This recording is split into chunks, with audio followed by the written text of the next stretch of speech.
And if I cannot be baited into to discussing things which do not need discussing from me, because since I have said, I've recused myself from the very beginning. Sir, wala kung bisitahan yung anak nyo sa... No comment. No comment on that. There is another follow-up. Paano niyo consider it? Case closed na ba yung first lapid? Considering the... We have to know. The charges have to be filed. The conviction has to ensue. If it's going to be a plea of guilty, it has to be vetted properly. The testimony has to come out so that there will be a basis for the police to act on this matter later on. Because definitely a gunman is not the whole crime itself. It has to be vetted as a whole conspiracy probably. No gunman will be there without a conspiracy. Sir, sorry, pasensya na sir, balikan ko lang po yung sa anak po ninyo. Nagre-report po ba sa inyo, sir, yung Prosecutor General sa sitwasyon? I have nothing to do with that. He has nothing. He will not talk to me about it. I will not talk to him about it. Sir, pasensya din po, how is the family? How are you? We're holding up very well. My wife, my mother, my children, my brothers and sisters are all supportive. And I'd like to thank those people who have sent me statements of support on text, Viber text, and all messaging platforms. No? I appreciate the statements of support. Secretary, kamusta rin po yung suporta ng mga taga-DOJ mismo sa inyo?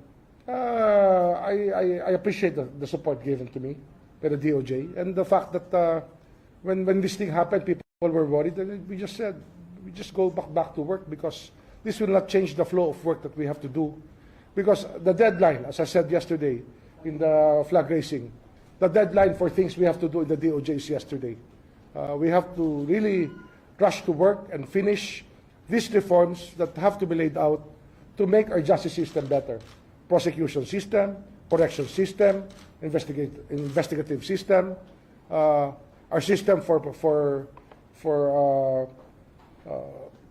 pardon and parole, parole and probation, all of these matters that have to be threshed out, Our land registration, our immigration, things that the DOJ is on top of and has to be on top of to be able to guide these agencies, which actually affect our quality of life as a country.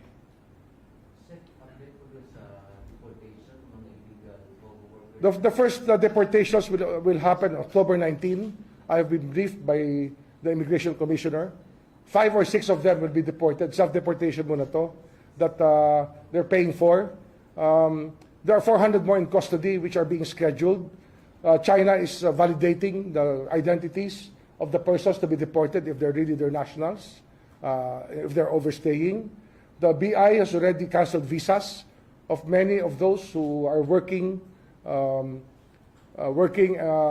the illegal POGO outlets. So work is ongoing right now. Sir, pag-ibalikan ko lang po yung sa kaso. Hindi po kayo magre-resign sa mga panawagang delikadesa daw. No comment. Basta I know myself. I know. It's not only me on trial here. It's my son on trial. It's the country in trial in some ways. But it's par for the course. It happens. And no more comment on that. Sir, dadaan talaga po sa DOJ yung kaso ng anak? No. That's the only question that was asked me by the lawyers, no, who I talked to. And sabi ko, if there is a resolution, do not let it reach the DOJ. Let it be discussed in court, whatever the case may be. Pero sir, paano yung magiging petition for review? Hindi na dadaan sa Secretary? If it's an adverse case against my son, it will not be appealed here. It will go straight to the courts for trial. Balikan ko lang yung kay Sir Silapit, pasensya po. Mm. Sir, yun nga po, allegedly galing sa loob yung ulo. Yes. Na papatay siya. Ito po palagi kung naririnig na rin yung galing sa loob ng bilibid. Meron po ba tayong mga gagawin na mas talaga immediate para po matigil itong mga ganito na yung mga tao sa loob na nakakulong na, sila pa pala yung nag-uutos? Ang problema kasi sa bilibid talaga, kailangan i-uproot na natin talaga. Why? Kasi generations and generations of people under the guards of bilibid feel an entitlement to the positions that they occupy. and that the temptation there is so great that it's so hard to check on these people. A telephone is being sold inside Bilibid for the reports to be for 300 to 500,000 pesos. That is the extent of how bad it is right now there. Well, you heard about the case where we had the jumpers of 200 houses outside the medium security prison had to be cut off, and that many of the guards are the ones who own it. If not all of those houses were owned by the guards. We have a big problem in Bilibid. That's why we have to reform our prison system. And not only the transfer of maximum security, but the regionalization of prisons is now on the table. I've discussed this. I've been discussing this within the department and with the DPWH for the past 3 months. The design of the prisons and the financial modeling of the regionalized prisons are being discussed already, and we may even be able to build regional prisons without using the national budget. We will just we have a way of doing it. We have a financial model to do this. We have a financial model to follow. Sir, last na lang, sir, you mentioned nga yung mga reforms na kailangan pang gawin sa DOJ. So hindi pa kayo nangangamba na with the rest of your side, it would take all your efforts na people would... I think that the blessing in this is that people will be more interested to know what we really are doing here for the country. I think that it's something that the country has needed for the longest time. And we were the first ones, not the first ones, we're not reinventing the wheel, but we are the ones who really have the opportunity to do it, because from day one, the President allowed me to organize a team of people who are willing to work for the changes that we are working on. And that is the most important aspect here. Because without a team that you trust, without a team that you believe in, it's very hard to delegate work. And I believe that the people that I brought with me here, and the people I selected to work on the higher levels, to supervise the lower levels, have been very effective. And we will be continuing to do this, and it will be a legacy-setting administration. And I think that we can be thankful to the President for that. Sir, can you just get a clarification lang po? Ano po ba talaga yung kumbaga, regulation regarding sa pagpapakita ng mukha po ng mga naa-aresto? Kasi meron po mga tungkol po specifically sa pag-blur daw po ng mga... I think that's a human rights issue, but I will not discuss it. Sir, na lang po sa issue ng reform sa Bilibid, meron po ba kayong deadline or timetable? Ano to? Ang projection ko kasi, within the next 3 to 4 years, we may be able to build a few regional prisons already. We will work, we will see how it launches within the next 20 months, because we're just finalizing the design of a regional prison that will be standard throughout the country. And then the financial model will come into play when we speak to the local government units about it.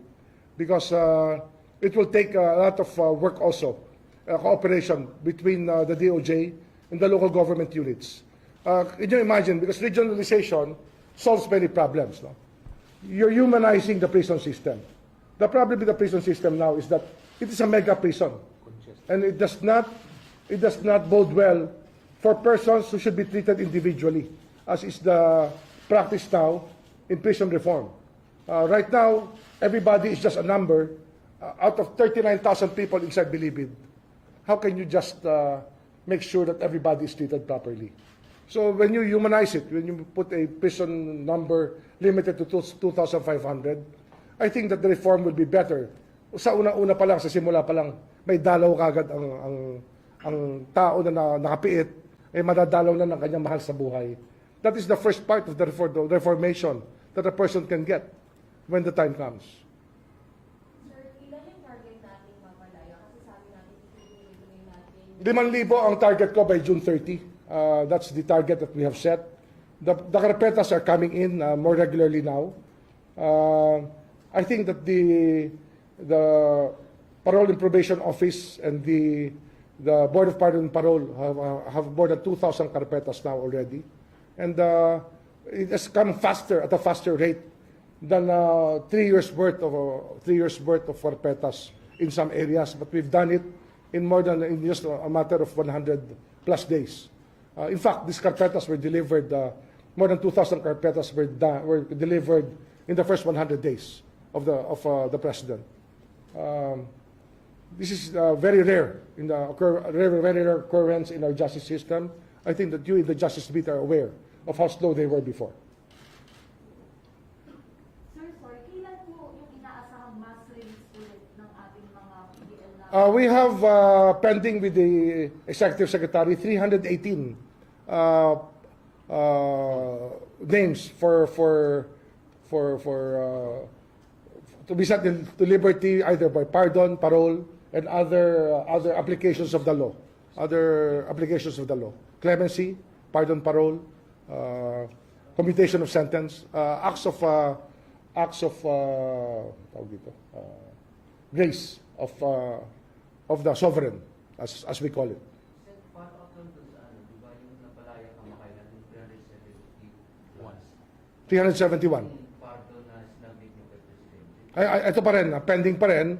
But finally, I think that something is being done with the new Executive Secretary at the helm, who we respect all. We all respect the former Chief Justice Lucas Bersabin.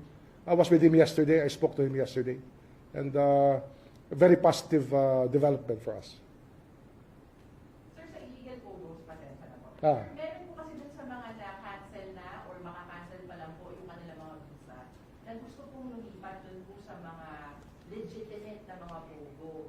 Ang sabi po noon ay pag-aaralan pa raw po ito ng Bureau of Immigration. Can you tell us about that, sir? We will look at the recommendation of the Bureau of Immigration because somebody in the Bureau has already recommended to me the start of probably a process of amnesty,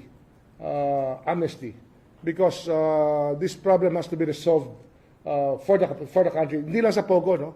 We have so many illegal aliens in this country that have to be recorded properly, and that they are becoming milking cows of many people who should not be doing it. Ano to eh? Ito yung mga nakakaawa talaga na aliens. Some of them are undocumented. Kaya their documents, their visas have already expired. Many of them have been here for years. Some of them from birth. So these illegal aliens we have to deal with them. It's something that all of this mistreatment of foreigners in our country has to stop. Filipinos are abroad. We all pray that all Filipinos abroad are treated properly. So the foreigners in the Philippines should be accorded to the same humane treatment. Sir, si Senator Gatchalian, meron din po siyang mention na nakakarating po sa kanya mga reports na ito nga po mga illegal pogo workers ay napipili na raw po, nanunuhol na raw para raw po sila ay makapanatili sa bansa. Do you have reports on that, sir? That's why sometimes you have to consider all of these suggestions for us. The system was very bad before. If you can imagine that many of these documents were bribe documents. No? A lot of money was exchanged hands when many of these visas were given before. Let's face it, let's call a spade a spade. But nagis na natin to rito, inabutan ko na yan. So what do we do under the circumstances? So we have to look at this from a practical standpoint, as well as, of course, a national standpoint. If there is a national security standpoint, we will speak to the military about it. But we will not ignore any of the important facets of having illegal aliens in our country. But the more important thing, of course, is the fact that there is also international humanitarian law, and you have to be compassionate. After all, what is the DOJ for but to serve compassionate justice? I think that is the very aim here that the president has mentioned to me in the past. No? That it has to be the iron hand with a velvet glove. So we have to be compassionate in our ways, in our thinking. That is the way that society becomes very, very civilized when and disciplined also at the same time.